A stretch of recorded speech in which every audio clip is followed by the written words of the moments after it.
Hello and welcome into the GSMC Sports Podcast brought to you by the GSMC Sports Network. I'm your host, TJ Mabardi. Today is Tuesday, June 11th, and we have all different storylines to dive into today in the world of sports. We're going to be starting off with providing some updates surrounding the Los Angeles Lakers head coaching search, as they were rejected yesterday by UConn men's basketball coach Dan Hurley, who was reportedly their number one preference. And now that he is no longer on the table, what is next for the Lakers? We'll be diving into that, as well as just the overall view of the franchise, as they have been rejected by an increasingly, number of head coach candidates to reject them in recent years, and what the current state of that job is. Then we are going to be talking about Caitlin Clark, who was omitted from the Team USA women's basketball roster, whether or not this was a mistake by the entirety. Obviously, it's not the WNBA that controls this, but in terms of the marketability of women's basketball, should Caitlin Clark have been made into a little bit of an exception to be put on the roster to help grow the game? We'll be answering those questions and more. We will be recapping Game 2 of the Florida Panthers Edmonton Oilers Stanley Cup Finals series and where that currently stands. And then finally, we're going to finish off the show with some NFL headlines, from Mike Tomlin receiving a 3-year extension from the Pittsburgh Steelers to Darren Waller announcing his retirement. So again, all different angles to dive into today. But before we get into all of that, just a reminder to like, follow, subscribe wherever you keep up with us. To any of our live viewers, be sure to use the comment section to give us your thoughts on all of the latest happenings in sports. And if you would like to become a bigger part of the show, you can leave a tip or donation at the link that is streaming across the bottom ticker. That is gsmcpodcast.net. Your comment will pop up on the screen for everyone to see. Anything would be greatly appreciated on that end. Starting off the show, we are going to be diving into where the Los Angeles Lakers currently stand after Dan Hurley rejected them from their head coach offer. Hurley came out as the favorite for the position, and at least in the eyes of the Lakers organization and their preference. Late last week, Adrian Wojnarowski reported that, and I was sort of skeptical that Hurley would leave the situation that he has going on at UConn for a little bit of a, I wouldn't call it dicey necessarily, but definitely a pressure cooker of a situation with the Lakers, considering where the franchise stands as a whole. Obviously one of the greatest franchises in American sports in general, and the fact that there's a lot of uncertainty with what comes with the position moving forward here, as to whether or not LeBron James and Anthony Davis, their star players, are even going to be on the roster in a few years. The Lakers offered him reportedly a 6-year deal worth $70 million, would have made him a top 6 highest paid coach in the NBA. Now, a lot of people are wondering, is that enough money in order to try and sway somebody who is in a great position at the University of Connecticut away from a chance of potentially making history this year? Trying to, repeat in college basketball is one of the most difficult things in sports, with the amount of parity. Obviously, the NCAA tournament, the winner go home style of it, but Dan Hurley has already pulled that off, and he's looking to make it 3 in a row this season with another very talented roster that is going to be in stores next year. So that's sitting on the table for him at home. He's going through this contract negotiation after having rumors of both the University of Kentucky and the Los Angeles Lakers interested in him, which means, he is probably due for a big payday himself in Storrs, Connecticut. But the Lakers, from their perspective, definitely a generous offer, 6 years, $70 million. But a lot of people are wondering if that was ever going to be enough for Hurley. And this sort of ties into the fact that Brian Windhorst of ESPN put out an article the other day talking about the fact that we've seen the Lakers have a little bit of a recent history of lowballing some of their head coaching candidates. Both Tyronn Lue and Monty Williams rejected the Lakers for their opening position in 2019. Both of them went on to get paid bigger deals, and obviously, you know, at least on the Monty Williams front, the Lakers are probably feeling a little bit better about themselves that they didn't shovel out all that money to Monty Williams specifically. But you know, ultimately it cost them their top candidates in the past, and it was a conversation as to whether or not this was a recurring thing with the Lakers now. And ultimately, I can see it both ways. It would have taken a lot more than what the Lakers offered in order to pull Hurley out, considering the current opportunities that he had ahead of him. It also would have been very risky to give a coach that has never been at the NBA level, you know, top 2-3 money in the NBA. Again, top 6 alone for somebody who doesn't have NBA experience is pretty generous, but at the same time, that just wasn't going to get it done considering the type of deal that Hurley has going for himself at UConn. So it has just been notable, at least, to see these multiple cases of high-profile coaches turning the Lakers away. And people are asking whether or not the Lakers should be embarrassed. I don't think embarrassment is the right term. I think it's more of a statement on the quality of the job as things currently stand, considering the fact that, like I mentioned, there is a lot of uncertainty surround what the roster configuration is going to look like for the next handful of years. The front office has shown a lack of, you could say, patience with a number of their head coaches. They have had 7 head coaches in the last 15 seasons. Whoever they end up hiring this year is going to be their 3rd head coach in 4 seasons, and that's coming off of some stints with Frank Vogel, who was hired after Monty Williams and Tyronn Lue passed up on the job. He helped lead the Lakers to a finals in their first season and was fired just 2 seasons later. Darvin Ham, who obviously has been one of the most sort of teased, you could say, coaches in the NBA in recent history, and I'm not saying it's, you know, not justified by any means, but Darvin Ham did make the Western Conference Finals as a 7 seed with this Lakers team a couple years ago, and in both of their playoff exits, I just think that the Nuggets were objectively a better team. So what was Darvin Ham, and again, not saying he's flawless by any means, but what was he supposed to do to help, you know, outcoach the Lakers to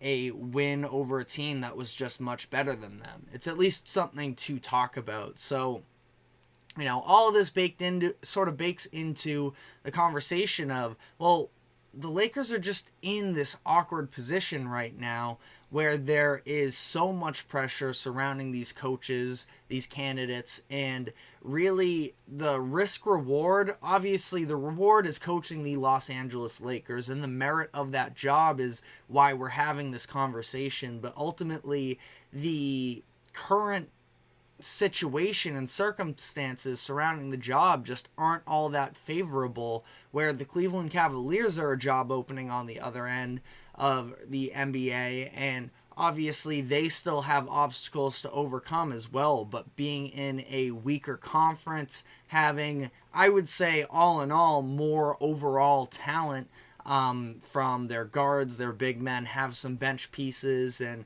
they have some assets that they can move this offseason to try and configure themselves into a contender in the weaker Eastern Conference. The Lakers just have so many question marks surrounding them right now, which makes this a much more difficult process than you would imagine for the Los Angeles Lakers of finding somebody who wants to coach their team. So ultimately, the question is, what do they do now? What is next for the Lakers? So some of the options that remain for them, JJ Redick has been a name that has been heavily attached to the Lakers for weeks now. He and James Borrego seem to be sort of on their own tier as things currently stand in terms of likelihood of them being the Lakers' next head coach. Both names have been have had their names in the, conversation the entire offseason. Redick was named in the Shams Charania report of the Lakers zeroing in on him. This was last week before the news about Danny Hurley came out. He said since then that his top priority at the moment is just focusing on calling the NBA Finals, which he's doing on ESPN. But there is also a little bit of speculation of whether or not there is any merit to the idea of Redick and the Lakers being in much contact. Windhorst said that it has been minimal communication between the two parties throughout this process, and especially after all of the publicity of JJ Redick being the front runner and then being upstaged very shortly after that zeroing in article came out, that there are people who believe that he may not want to be viewed as the second option. All of it, again, especially Redick, who would eventually like to have a role in the NBA as a head coach someday, to never have a coaching gig above the youth level, to then hop into the Los Angeles Lakers pressure cooker as the main guy, that's definitely a big ask. So I can understand hesitation really from both sides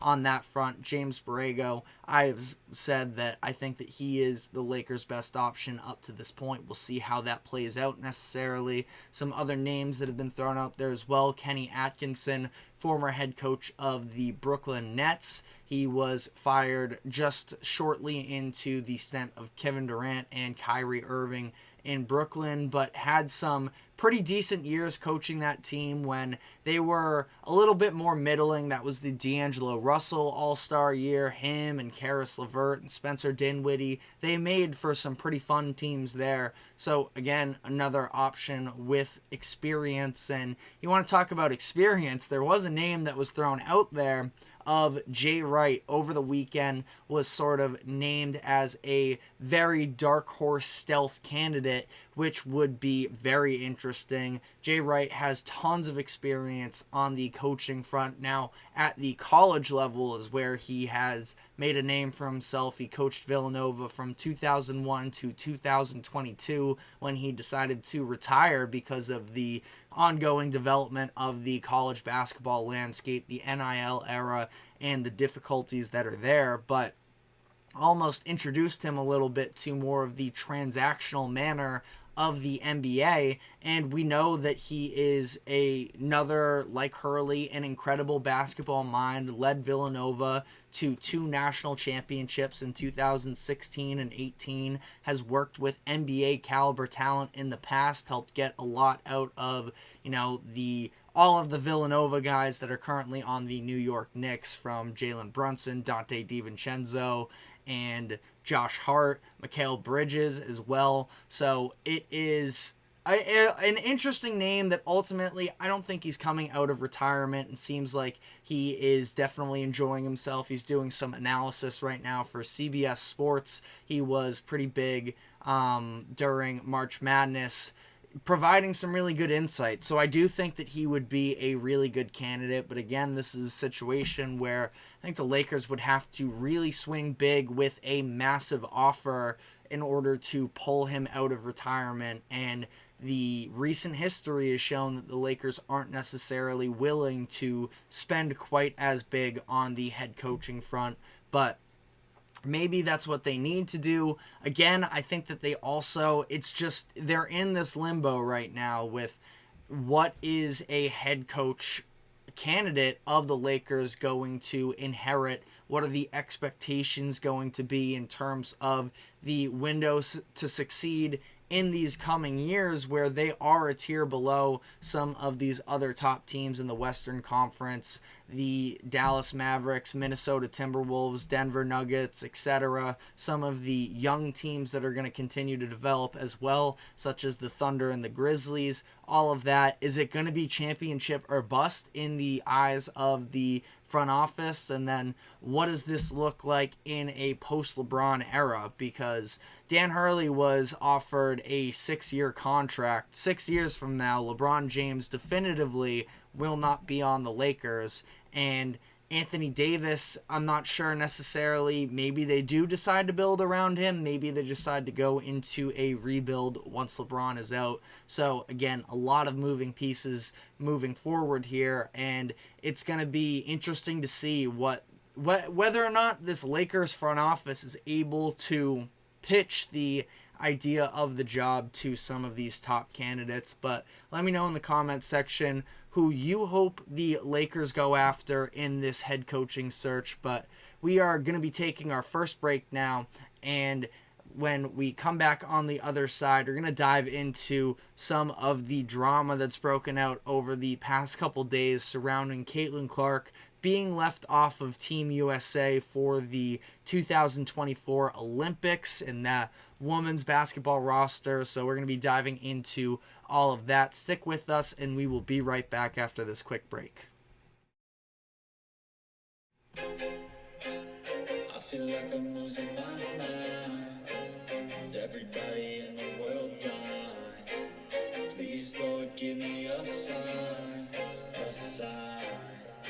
I feel like I'm losing my mind. Is everybody in the world blind? Please, Lord, give me a sign, a sign.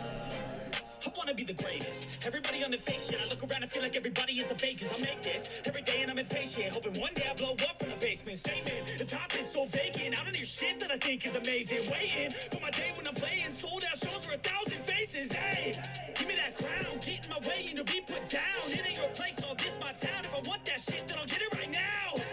I'm losing it, the news it fits, I'm losing shit. A stupid myth, you choose to live or choose to dip. You choose to fight or lose your grip and lose a gift. Oh, I feel like I'm losing my mind.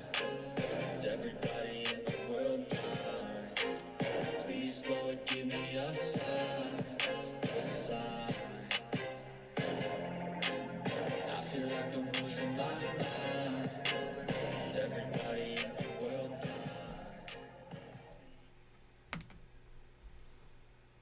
Welcome back into the GSMC Sports Podcast as we continue on some basketball conversations, this time outside of the NBA and into the world of women's basketball, where there was a ton of online debate over the weekend regarding Caitlin Clark being left off of Team USA ahead of the 2024 Paris Olympics. And it got very contentious on a number of networks as well.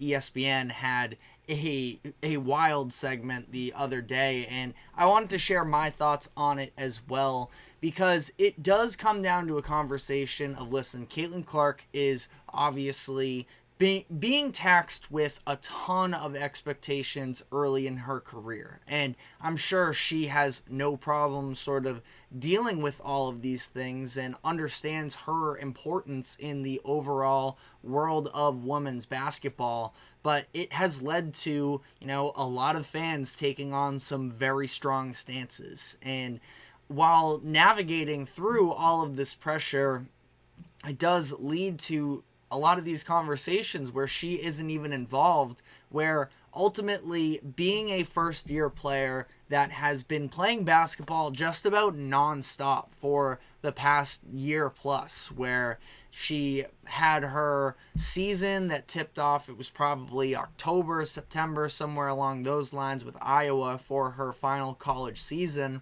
She played through it until April 5th in the national championship game, and then just 10 days later was the WNBA draft. She goes number 1 overall, and practices start very shortly after that. So it's been nonstop for her. The season started May 14th. She could absolutely use a little bit of a rest period here, where we've seen, at least at times, with the physicality of the WNBA, sort of the the debates around whether or not WNBA veterans have been, accepting of her to some degree in the big leagues so far.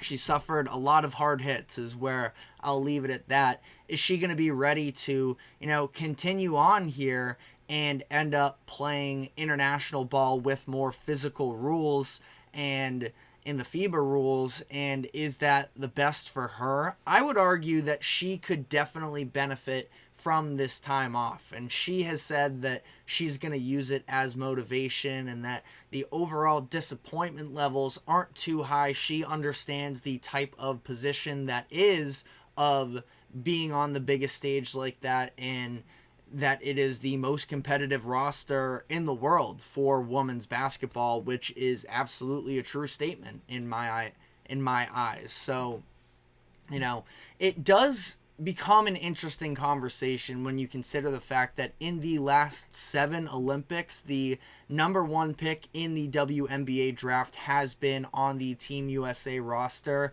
So they have made accommodations in the past, and the men's team has done in a similar way as well, bringing along a young player to sort of help mentor them, get them in the building early, and maybe they can develop to be one of the leaders of the team for Olympics to come. And the WNBA decided against that, and none of the rookies from this loaded class made the team either, so it's not like she got passed up on for anyone else. But the Team USA decided to go a little bit more veteran heavy in this instance. And a lot of people specifically, because you can argue about talent and such, listen, I think that Caitlin Clark easily has the skill and talent to make the roster, and you want to talk about, well, they're trying to make the most competitive team possible and such. Listen, not every single one of those players that made the roster are going to be playing big minutes for the team when the Olympics come around. So they're not going to be, I don't think, drastically better or worse with her on the roster. So you can absolutely bring her along, again, sort of mentor her and develop her in the international space, but also, again, this idea of marketability. And that's where it comes into a little bit of a question as well of, does Team USA have a responsibility to market the women's game in this sense of bringing along the biggest women's basketball star that we have ever seen in terms of popularity? And I do think that it was interesting in this very contentious argument that took place on ESPN yesterday. Shannon Sharp did make the point, I believe it was him who said, if they were to make a Caitlin Clark Team USA jersey, it would outsell the next 5 highest selling jerseys combined, which I believe is absolutely true, even though, A'ja Wilson is sort of starting to establish herself as a star in terms of mainstream media. That it's just been the case of the WNBA that there hasn't necessarily been the same level of marketability. The WNBA is in a point right now in history where it has never been receiving this much attention, in large part due to Caitlin Clark, but we all understand that Caitlin Clark isn't the best player in the league, and A'ja Wilson is sort of emerging to the public in terms of how spectacular she actually is. But that being said, I see no lies with what Shannon said, that Caitlin Clark would absolutely be a massive seller, and she would bring ratings to the games. And listen, I understand the Olympics have their own marketability anyways, in terms of they don't necessarily need to be pushed in the agenda the same way that the WNBA has had to, for a lack of, core diehard fans on a large scale. The Olympics, there are Olympics people out there, and there's been plenty of promotion of the Olympics in general. But that being said, I just have to imagine that the ratings, even if Caitlin Clark is on the bench, people are tuning into these games to see whether or not she does get in. And ultimately, even if she doesn't, you're watching these games, you're seeing how great everybody else is, And there's a reason why Caitlin Clark would be sitting on the bench, because you have these other stars dominating the show. So it is, again, a very strange debate here. Now, it's important to note that Caitlin Clark wasn't able to attend the tryouts for the Olympics because of the fact that she was playing in March Madness and going the distance, which is definitely a factor in this, that it would maybe feel like they are handing the spot a little bit to Caitlin Clark. But, to some degree, for the betterment of the sport, you can make the case that she deserves it. And ultimately, if you decide that you want to err on the side of we're just giving it to the best players, we don't want any of this extra noise, I suppose. One thing that sort of rubbed me the wrong way was the report from USA Today that there were some veterans on the roster that were uncomfortable with Caitlin Clark being on the team because of the fact that her millions of fans would be upset with the fact that she wouldn't be getting playing time. There was a quote from USA Today. Concern over how Clark's millions of fans would react to what would likely be limited playing time on a stacked roster was a factor in the decision making.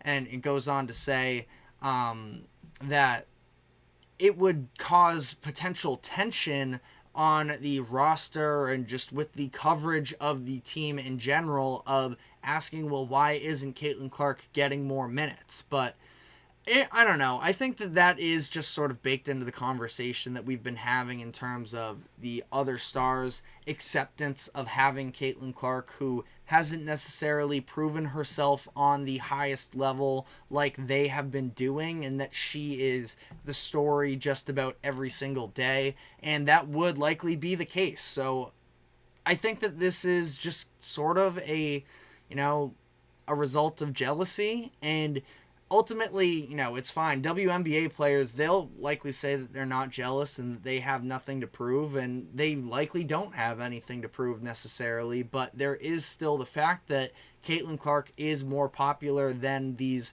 veterans who have been in the league for years now. And, that can be something that is maybe corrected over time, but it does feel like they sort of were gatekeeping a little bit Caitlin Clark coming onto their stage. And like I mentioned at the beginning of this segment, I think it might actually be better for Clark that she does get some time off this summer and that she has this extra bit of motivation. But definitely let us know how you feel in the comments section. But that is all we have time for on this subject. We're going to be taking our next break here and getting back to some actual action. We saw Game 2 of the Stanley Cup Finals take place last night between the Florida Panthers and the Edmonton Oilers. So we're going to be breaking down all of that action. But first, taking this quick break. Don't go anywhere. We will be right back. Looking for your daily fix of sports talk without having to pay for it? GSMC Sports Network is available on YouTube. Just search GSMC Sports Network. Get your fix of daily sports talk shows on YouTube, absolutely free. NFL, college football, NBA, MLB, MMA, UFC, fantasy football, and so much more. GSMC Sports Network has shows running all day long, with new sports shows starting every 2 hours. Just like on your favorite cable sports channel, except GSMC Sports Network is absolutely free.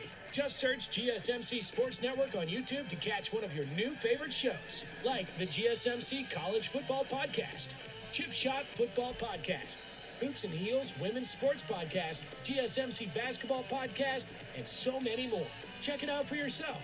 GSMC Sports Network, now available on YouTube absolutely free. Search GSMC Sports Network on YouTube right now.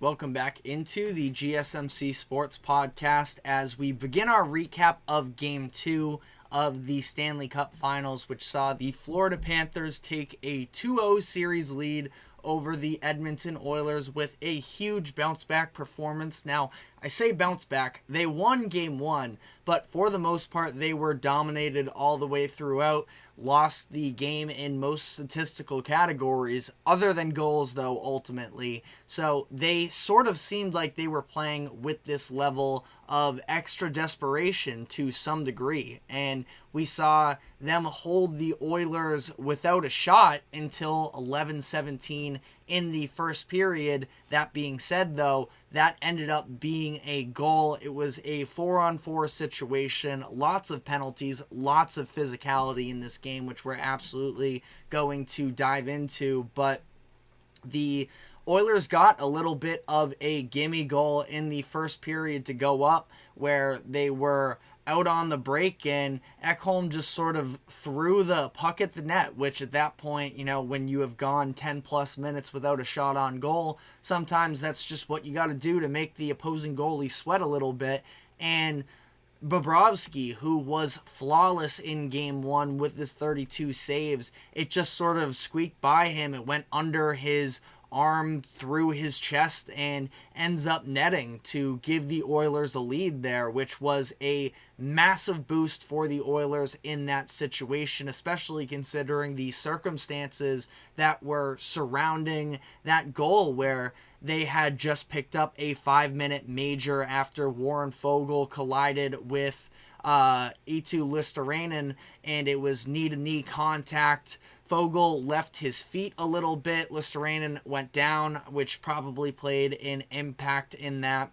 Also has a little bit of an injury history, so there was real concern at the time when that went down, and it became a 5-minute major in favor of the Panthers, but a pretty lazy penalty just a couple minutes later from Oliver Ekman-Larsson, who got a tripping penalty, and that ultimately set up the look for the Oilers. But after that, the Panthers were able to get themselves back together, and it was in the second period where they started to get their damage done. And really, the star of the game for them was Evan Rodriguez, who in the third period made a name for himself. He had the big goal in game one as well to give them a little bit of a cushion. He scores 2 goals himself in the third period that really put this game out of reach for the Panthers. And Rodriguez, who signed with the Panthers out of free agency last offseason, has been a massive point of this Panthers attack early on in this series, where they have had their struggles, absolutely, especially on the power play, where we had seen the Oilers kill 34 straight, I believe the number was up to, and the Panthers, through their first 4 power plays, were having no success whatsoever. But Rodriguez talked about it after the game as well, in terms of the level of attack that they need to have on these power play opportunities, because they have been, you could say to some degree, conservative and haven't necessarily been, you know, just firing as much as we've seen them do in the past. He talked about getting too cute with a lot of the passes, which is fair, because even early on in this game, you know, they had some types of opportunities, but we just saw them the Oilers, that is, able to get that late deflection that sort of threw off the shot opportunities for Florida.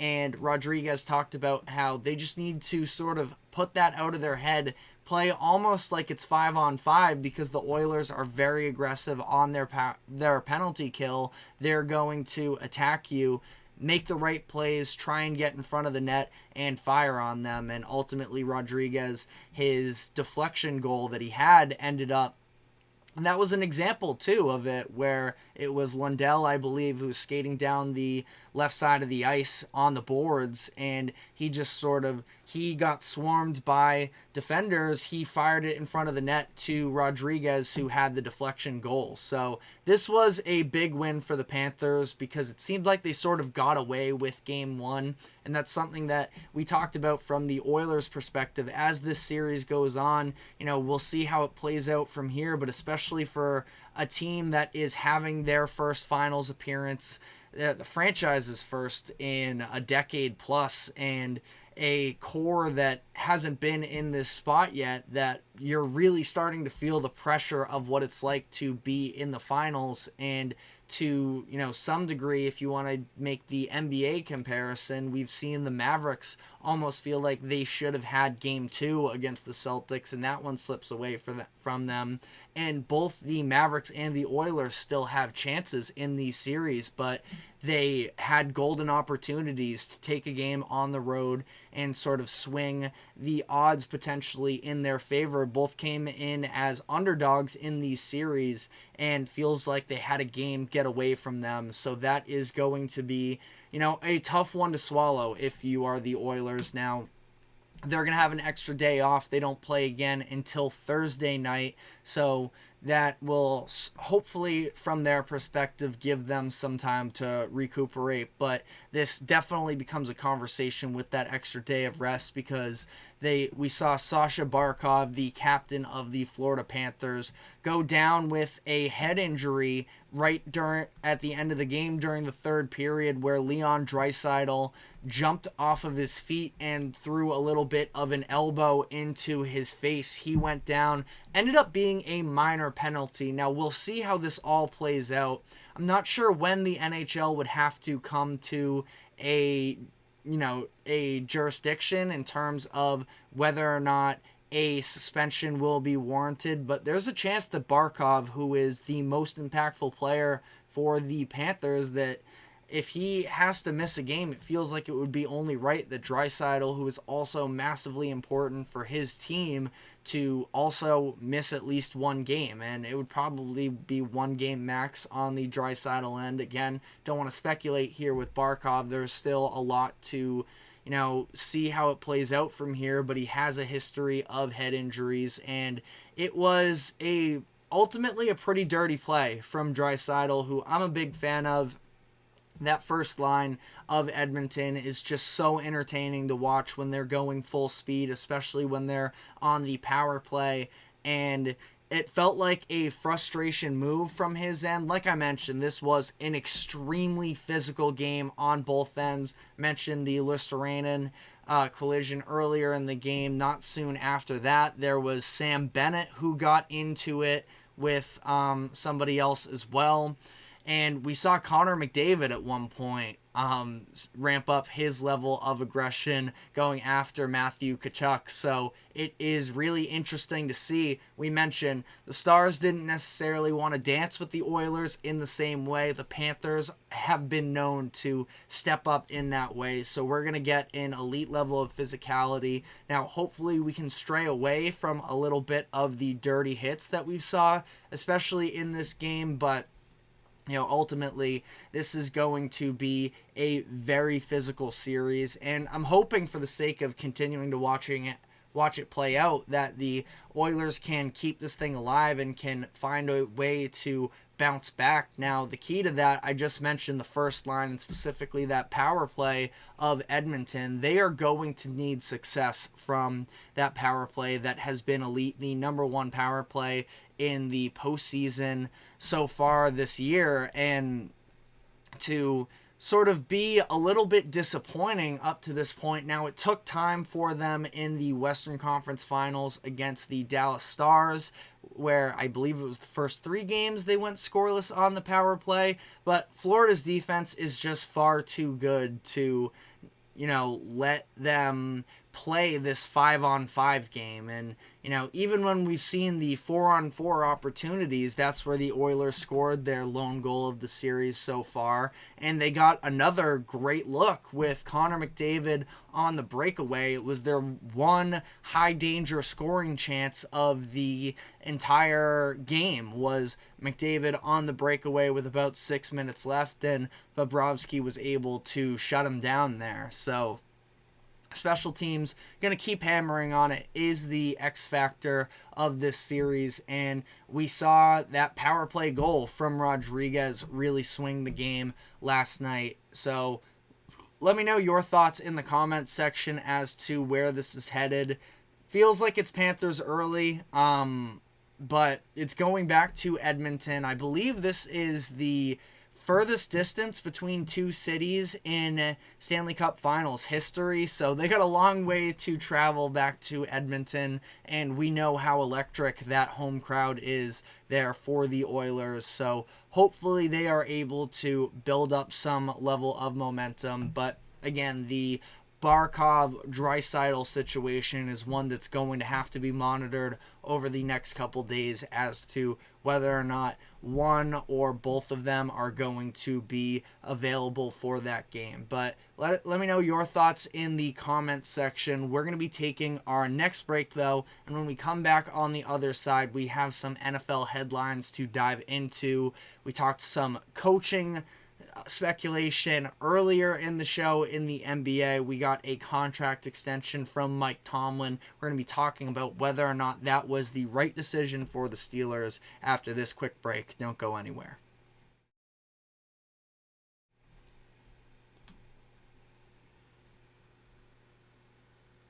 For the best and latest podcasts available anywhere, go to the podcast app on your cell phone and type in GSMC. To access free content-rich podcasts on health and wellness, book reviews, sports, entertainment, relationships, social media, movies, technology, finance, and even weird news. Subscribe and download the GSMC Podcast Network's family of shows, available everywhere podcasts are found.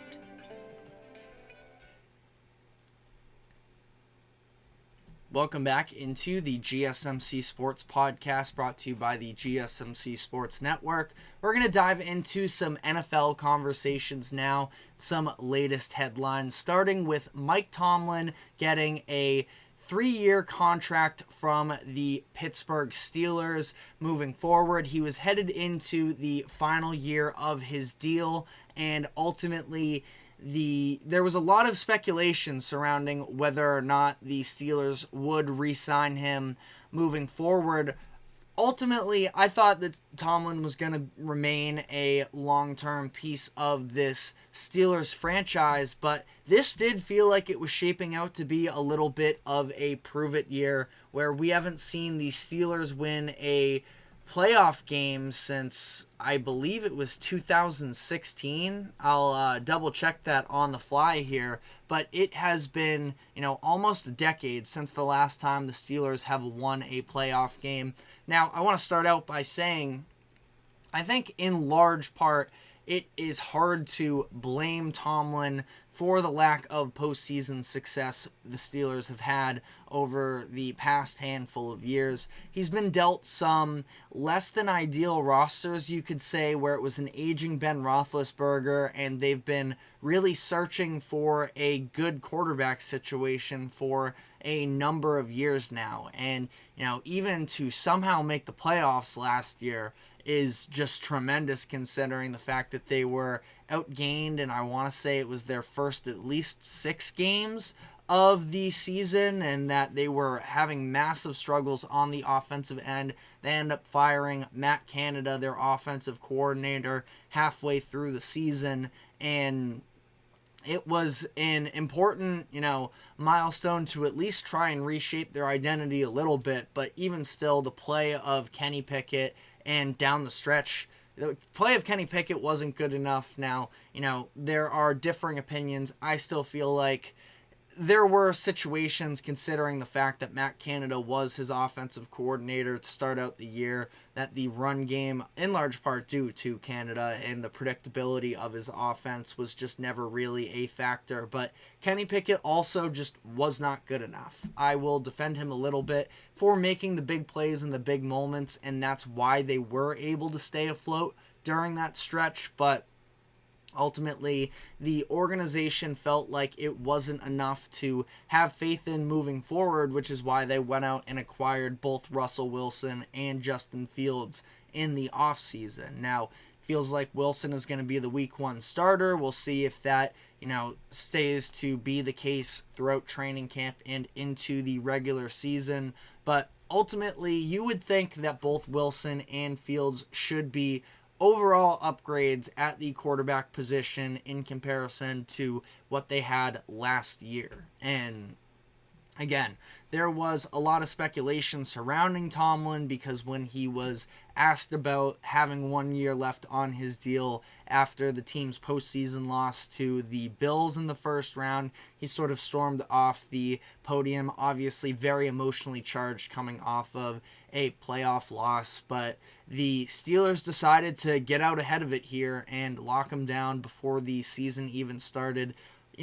Tomlin has been a little bit of a polarizing figure at times in the NFL. The number one moment that sort of sticks out to me in terms of, the not as pretty side of Mike Tomlin was when I believe it was against the Ravens, when he tripped the punt returner, kick returner coming back on the other end. But Tomlin, it feels like, has matured over the course of his tenure. He's never had a losing record in Pittsburgh, despite, his long tenure, now the longest tenure in the NFL with Bill Belichick retiring. So there is plenty to like about Mike Tomlin. Now, one of my bigger criticisms, and again, it's sort of up in the air because how much can he necessarily control it, but it feels like he has lost a little bit of the authority in the locker room, where we've just seen a lot of noise coming out of the Steelers.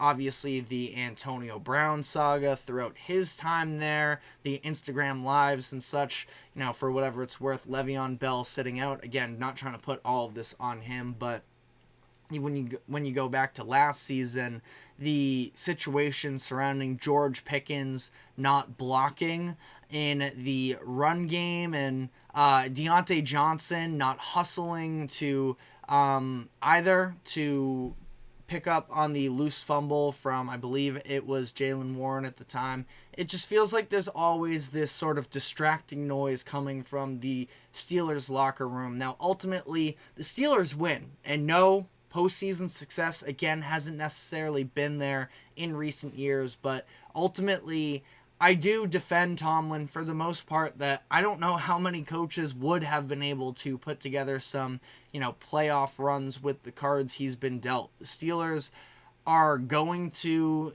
again, they can entirely shuffled their cards in terms of the quarterback next season. They still have a good defense, and they added Patrick Queen to it as well, who should be a pretty exciting player to watch. Very curious to see how those matchups against the Ravens play out, if there's going to be any sort of level of animosity there. Obviously, there were some Ravens players, I think it was Lamar Jackson, sort of joking around during the offseason, during the whole Saquon Barkley to the Eagles situation, and when Tiki Barber went after him, I think Lamar made some jokes about Patrick Queen signing with the division rivals. Ultimately, I don't think it's going to be, too much hostility, but that's a very contested division, obviously, in the AFC North. And the Steelers, I would still probably have them. We're going to be doing power rankings in the coming weeks or so in each division in the NFL. I would have the Steelers below both the Ravens and the Bengals today. I think that it's an interesting conversation between them and the Browns. Browns, a playoff team last year, were an elite defense during the regular season as well. I mean, both the Browns and the Steelers were both tremendous, number 1 and number 2 in terms of defensive player of the year voting, as, how last season played out. So it's going to be interesting. The Steelers are going to have a better offense this year. I still am very skeptical on Russell Wilson being a, top-end starter. I think that his days of even being in the conversation of being a top 10 quarterback in the league are past him. And I don't necessarily, the Broncos had some success during the middle of the regular season that kept them in the postseason hunt. That sort of changed some people's opinions on Russell Wilson after overall a pretty bad stint in Denver. And I'm not saying that was all on him either, but I think that some of those wins in the middle of the year sort of tricked people into thinking that, oh, well, maybe Russell Wilson is capable of getting the job done. I'm not saying that he is a zero by any means at quarterback, but we were seeing, unprecedented number for turnover differential during that stint in the middle of the season that it would have been really hard to lose those games. So, we'll see how this plays out. He's going to have a much better defense behind him now going from Denver to Pittsburgh. Ultimately, if those are the types of games that Russell Wilson just needs to win, of not making the mistakes, not having total stagnancy from an offensive perspective, 3 and out after 3 and out, then the Steelers can have some success this season. And I believe they're going to have a winning record just as long as Tomlin is there, despite what you think of the roster talent. I just have a hard time picking them to go under 500. I don't believe that this is going to be the year that breaks the streak either, especially the fact that they have sort of 2 shots at having some improved quarterback play, even though there are flaws with each of those options. But it's going to be interesting to see how this plays out. And ultimately, I think we're going to be looking at the end of this upcoming regular season and not be worried that the Steelers are locked into Tomlin over the next number of years. So it was a pretty safe move. Again, the timing of it surprised me a little bit. And, whether or not they did want to test the waters a little bit of what it could look like moving forward here as Tomlin gets farther and farther from having that postseason success. But ultimately, I have no real complaints with the Steelers going out and making this move. But let me know what your thoughts are in the comments section. We're going to be taking our final break of the show now, and when we come back on the other side, the other piece of NFL news that we have to dive into is Darren Waller announcing his retirement a little bit unexpectedly, so we will be diving into that. Stick with us. We will be right back.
Welcome back into the GSMC Sports Podcast for our final segment of the day, where we are going to be breaking down Darren Waller announcing his retirement. He did so over the weekend. The Giants tight end has had, ups and downs in his career. Ultimately, the injuries were something that were just extremely difficult for him to keep up with over the years here, where he has dealt with a number of different injuries. The knee and the hamstring, those lower body injuries, have played a massive role for him. But we also saw that instance in November where he was hospitalized because he was dealing with shaking and difficulty breathing. So not exactly sure what went on there. He's obviously, I think that people have speculated there is some level of arthritis that's played into it, but that was a massive part of him reconsidering whether or not he wanted to stay in the NFL.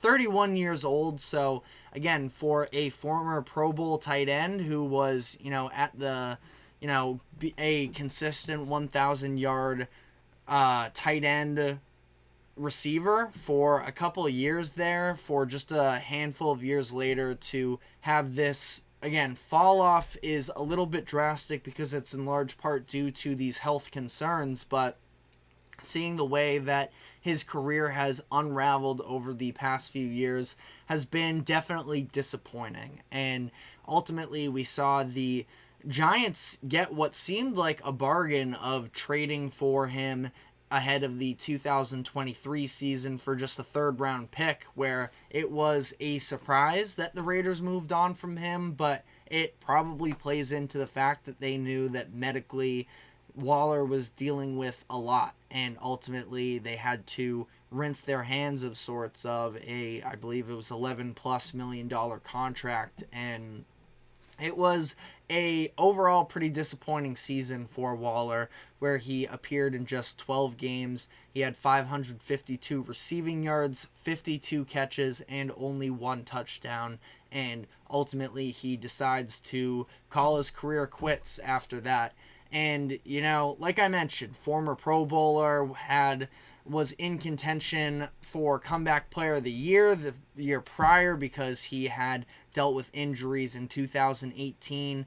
But all of this sort of baked in together just made it really difficult for Darren Waller to continue playing on here. And, Waller definitely has a colored history. He struggled with addiction and became this really inspiring story when he was growing into the full version of himself as a player, which is why it's just so tragic to see injuries take away his successful career that was panning out for him for a number of years. And ultimately, for the Giants, it seemed like they had some sort of idea that this was at least a possibility on the table. If not that, then maybe just were looking for backup in general for the fact that he had been dealing with injuries for a number of years. They ended up drafting Theo Johnson in the 3rd round, I believe it was. The 4th round, actually. The tight end out of Penn State, to sort of continue to back him up some. So it's not like they are completely caught off guard here, where they are going to be without a tight end for the upcoming season. It's going to be him and Daniel Bellinger, who was a 4th round pick in 2022. So they have at least some semblance of options at tight end moving forward, but obviously just not the level of success during this stint that the Giants were hoping for from their tight end. And ultimately, they have these question marks surrounding Daniel Jones at the quarterback position. They were hoping to be able to have some extra level of threat, because as much as Daniel Jones, I've never been the number one fan of him. He has dealt with real incompetence, I would say, from receiving weapons throughout the early parts of his career, where Darius Slayton has probably been the best receiver he's played with up to this point. Now, Malik Neighbors should easily take that crown for himself this upcoming season in his rookie year, but it's still just been not a great job of the Giants putting him in this situation. Their offensive line last year was a mess as well. So I definitely would never have, me defending Daniel Jones on my bingo card necessarily, because I thought that he was overdrafted from the minute the Giants took him. But at the same time, they haven't done very much to protect him. And overall, the Giants' weapons coming into the season, ultimately, losing Saquon Barkley obviously hurts. You bring in Singletary, who had a really nice finish to last season, but ultimately, I don't believe that he is, a legitimate running back one that is going to have. We saw when the Giants had the season a couple years ago of them going on to win the playoff game, that they were able to rally around Saquon Barkley. That was their identity. And, along with good coaching, they were able, and Daniel Jones just making the timely plays. He's not good enough in my eyes to carry an offense through these types of wins, but against, granted, albeit a bad passing defense of the Vikings, he made the timely plays, especially in the 4th quarter there, that was able to help the Giants secure that playoff win. So I still think that the front office of the Giants has been messy, to say the least, over the past handful of seasons. And that sort of plays into this Darren Waller conversation of it just didn't work out for him in New York. But, it only continues to make things less ideal for Daniel Jones, who the Giants now have an out in his contract for after this upcoming season. So we'll see whether or not this is his last year with the Giants, whether they want to move on. I ultimately would guess that, especially with the injuries Daniel Jones himself has been dealing with over the number of years here, that we could see it sort of coming to an end sooner rather than later. They're going to have a lot of money wrapped up into him for the, next handful of years if they do try and bring him back and not take the out that they have. They signed him to a 4-year deal, $160 million at the time, but again, an out after this season, and his salary, if they were to retain him, is $30 million for the 2025 season and $46.5 million in 2026. I have to imagine they're going to try and get out of that contract by then. So we'll see how this all plays out for the Giants. I don't expect a great season for Daniel Jones or the Giants necessarily, but hopefully they can sort of start to refine their identity.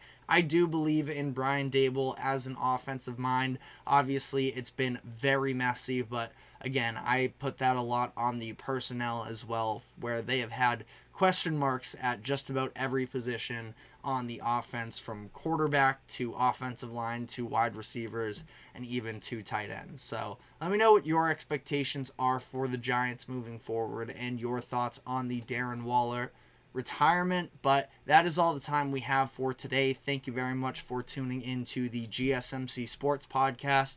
Thank you to the GSMC Sports Network for allowing us to host this show. Remember to like, follow, subscribe wherever you keep up with us. Check us out on social media as well for more exclusive short content.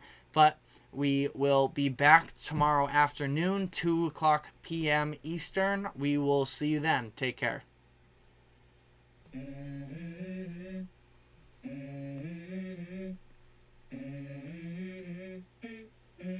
Let's go. I wake up to a little bit of drool on my pillow, feel like it's gonna be a bad day. Yeah, I'm tired of shit, and the coffee ain't hit yet. Damn, ain't that great.